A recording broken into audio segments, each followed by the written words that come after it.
ইন্নাকা লাতাসিলুর রাহিমা ওয়া তাহমিলুল কাল্লা ওয়া তাকসিবুল মাদুমা ওয়া তাকরিদুদ দাইফ ওয়া তুঈনু আলা নওয়াইবিল হক। এক নম্বর তিনি বলেছেন, কেন আপনার কোনো দুনিয়ার ক্ষতি হইতে পারে না, আপনার উপরে কোনো বিপদ আসতে পারে না? এক নম্বর কারণ হলো আপনি আত্মীয় স্বজনের খোঁজ খবর রাখেন। আল্লাহু আকবার, জোরে বলেন। আপনি আত্মীয়তা ভুলেন না। কোথায় আপনার চাচা, কোথায় আপনার চাচাতো ভাই বোন, কোথায় আপনার মামা, কোথায় মামাতো ভাই বোন? রক্তের মানুষ, রক্তের মানুষগুলিকে আপনি ভুলেন না। রক্তের মানুষগুলার আপনার খবর নেন। আপনি ধনী হয়ে গেছেন, কোটিপতি হয়ে গেছেন, চাচাতো ভাই রিক্সা চালায়, পরিচয় দিতে চান না। রসুল বলেন, না না, এটা আমি নবীর আদর্শ নয়।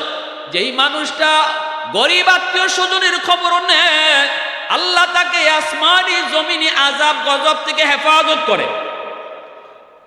বিপদ মানুষের মাথায় কখন ঝুলে পড়ে কেউ জানে না। ওই বিপদ থেকে আল্লাহ তাকে উদ্ধার করেন। দুই নম্বর তোমরা বলেন, ইন্নাকা লাতাসিলুর রাহিমা ওয়া তাহমিলুল কাল্লা। আপনি মানুষের বোঝা উঠায় দেন। আপনি যে বোঝা তুলতে পারে না, সংসার চালাইতে পারে না, অভাবের মধ্যে পড়ে গেছে, আপনি তার সংসার চালানোতে সাহায্য করেন। নবীজির কাছে এসে একজন মানুষ সাহায্য চেয়েছে, রসুল সাহায্য শুধু দিতেন তা নয়, নবীজি তাকে চলার পথ বাইর করে দিতেন। ঠিক কিনা, জোরে বল।